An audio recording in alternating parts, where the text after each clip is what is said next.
Well, after that story, I'm joined by Bushebi Jr. to just discuss a few things concerning the Sagana 3 meeting, which was held there in Nyeri County. So, Bushebi Jr., what do you make of the president's speech? First of all, I didn't see it as a surprise that the president said whatever he said during the Sagana 3 meeting. Of course, he had to consolidate and prove that he's still the kingpin of Mount Kenya. And remember the last time I was here, I told you one thing. This political game has changed. It's no longer about the earthquake. It's no longer about any other thing. It's going to be Kenya Kwanza against President Uhuru Kenyatta. And looking at what he has said about his deputy, who is actually the leader of Kenya Kwanza, you'd see a lot of accusations, alleged things that he's alleging the deputy president has done. He's talked about dishonesty of the deputy president. He has talked about the deputy president being corrupt, of course without mentioning his name, but we all know that he's talking about the deputy president.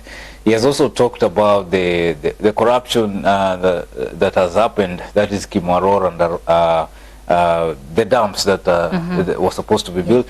He has also attacked Mudavadi. Okay, he has said Mudavadi is one guy talking about economy, and he was managing a very small economy at that time and he couldn't make it. And right now he has the audacity to talk about the biggest economy around in East Africa. So he has also attacked the church, okay, those who are receiving money from deputy president. He has said that the money that the church is receiving was meant for Kimwarer and the road dams. Yet the money that money was stolen, and pastors are receiving that money and claiming and saying praise the Lord.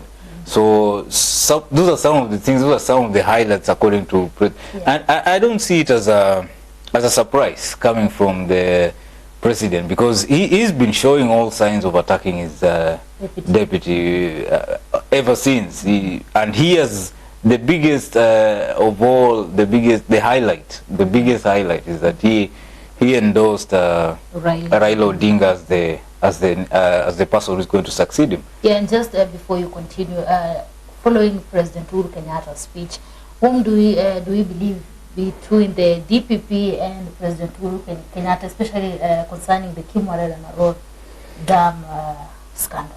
I personally, I see this as one of the most dishonest way of dealing with things. Because if actually deputy president stole money and is a corrupt guy, that's a criminal offense. He's supposed to be in jail. Okay, it's not a matter of coming before people and talking about it. It's a matter of actually taking someone to jail. If you're a thief, you're a thief. Put that person in jail. That's the first thing. So actually somehow also the president is exposing himself, that he's been unable for the past 10 years to tame deputy president if what he's saying is true.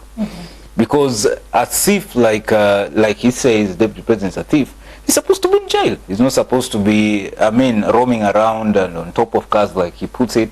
He's supposed to be in jail. That's the first thing. So personally, I would put, I would just look at it as a politics at the end of the day, because if you're saying, if I call you a thief and I mention that you stole this, and then I have evidence, then I should put you in jail. Okay, that's what's supposed to be done according to law. But just mere allegations, calling for a meeting and telling people, this guy has done this. And mark you, the money they're talking about is not even their money. It's Kenyans' money. Okay, it's Kenyans' money. And number two, if what he's saying is true, then the deputy president must be the most dishonest Kenyans have ever seen in the country, if what he's saying is true. But again, on the flip side, even the president himself should have taken action if what he's saying is true. You have all the president. You're supposed to put this person in jail. You have all the intel of the country. Well, hata saizi ukikohoa hapa, the president knows. Okay, he knows, Rida Chebet is planning this and this and this. He has all the intelligence.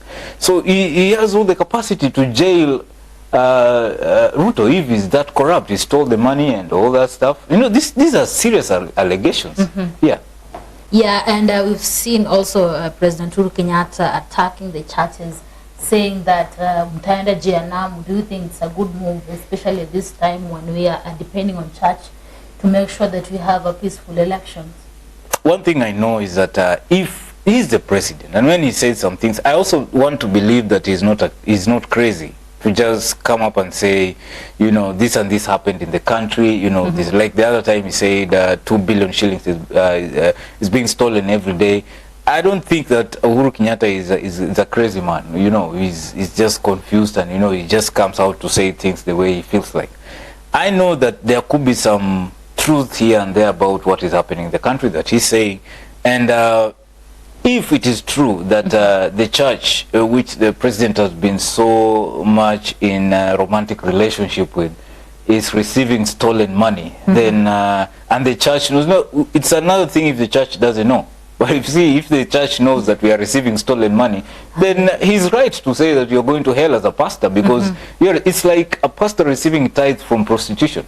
Yeah. Okay. It's like a lady going to, you know, sleep with men for money, and then she's going to pay tithe in church. You just can't say that we're going to pray over the money, then the money will be clean. It's the same thing with money from corrupt deals. So if I'm putting the word if, what the president is saying is true, then he has the right to say, whoever the pastors, if it's not out of ignorance, if they know the kind of a person that they're dealing with, that it is true that deputy president is that corrupt and he has a lot of money that he has stolen from the government, and they're receiving that money as donations to build churches, and you know, everything, the whole altar is confused, it's corrupt, you know. So you can't claim that I'm serving God and you're receiving corrupt money. I mean, so if what the president is saying is true, then he's right to say what he says. Yeah, and about endorsing ODM Raila Odinga, I've seen that he said tushike huyu mzee mkono, then huyu kijana Ruto akireform tutamuunga mkono baadaye. Do you think that this is going to change the narrative of politics?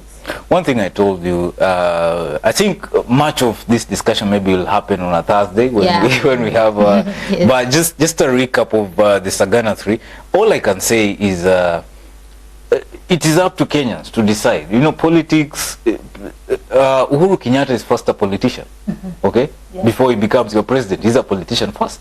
So what he's doing right now is he has stopped all other things and he has delved into politics, okay? Like he said, I told my deputy to wait until the time when we'll start politicking, then we can start politicking. Yeah. So right now the president is into politics. He's a politician and you cannot accuse him of becoming a politician. He is a politician. Yeah. It's in the blood. So endorsing Raila Odinga is his right. Okay, as a politician, it's his right. There's nothing you can do about it. He has a right to endorse someone. It has happened in the United States. Obama endorsed Biden. Okay, yes. And other people endorse whoever they want. We've seen royal media boards endorsing Raila Odinga. We've seen, I mean, people endorse. It's your right as a Kenyan. You don't endorse somebody because you are the president. You don't endorse somebody because you're a CEO somewhere. I mean, you endorse somebody because of your political right. You are right as a Kenyan. So I, as a Kenyan, I want to endorse so and so because I believe in his ideology. If Uhuru Kenyatta believes in the ideologies of Raila Odinga, he has a right. And because he's the leader of the Mount Kenya, and remember I told you, Mount Kenya, don't be fooled. Don't ever be fooled that they are going to be divided. Don't ever be fooled. And Uhuru Kenyatta was endorsed as their leader. They are going to listen to President Uhuru Kenyatta, whether you like it or not. And the other day they endorsed Muturi. Okay? Yeah. So you don't become a fool just to think that because there are rallies all over, you know, and people are shouting everywhere, and that Mount Kenya region is not going to listen to so and so, is not going to listen to. He has a big, in fact, the biggest say. If he says we go to the left, they are going to go to the left because they believed him. They entrusted their whole lives and future in him. Okay, through the shrine. Through, you know, this one biggest shrine in Mount Kenya where they endorse their leaders, and whoever is the custodian of that shrine, whatever he says, Mount Kenya will follow. So don't ever forget that. So Uhuru is still the Mount Kenya kingpin. And when he says, I endorse Raila, ninashika huyu mzee mkono na nyinyi pia mshike huu mzee mkono tuende na yeye, trust you me, they will go. If not 100%, 95% of Mount Kenya will go that direction. And don't be fooled that something else will change.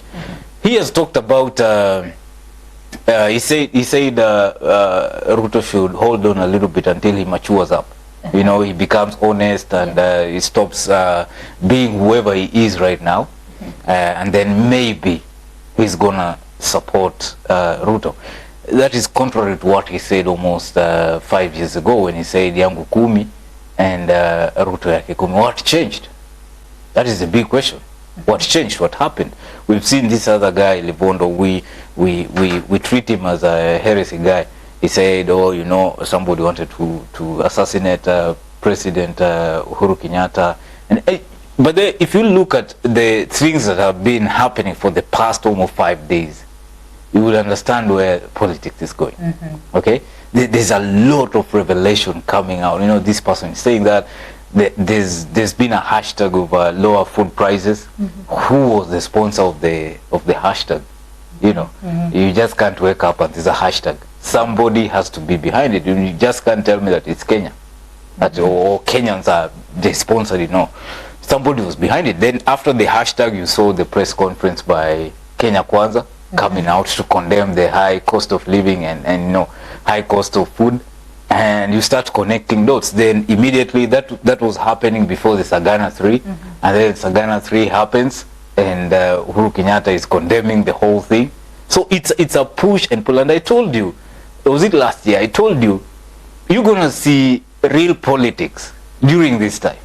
Okay? Yeah. So this is pure politics. Kenyans should not treat this as something unique or something. You know, a miracle is happening. There's going to be a lot of betrayal. There's going to be a lot of revelation. What has been happening behind the curtains. People are going to betray one another.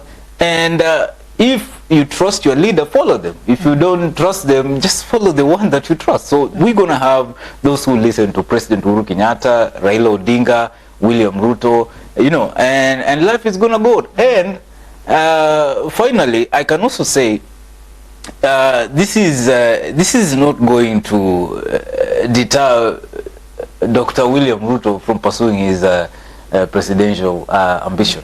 Okay, this is politics. It now depends on how he's going to use this to advance his ambition. Okay, because in politics, every situation is good for you, depending on how you use it. Yes, that's the most important thing.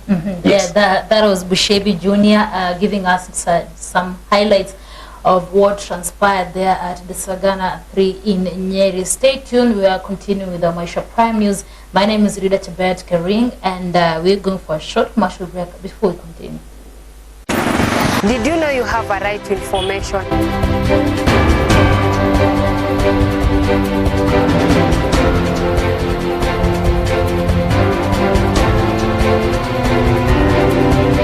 Join me here on Maisha Prime News. Join me every Saturday and Sunday on Maisha Prime Weekend. Join me every day on Maisha Prime News as I bring you the segment My Hustle, My Story.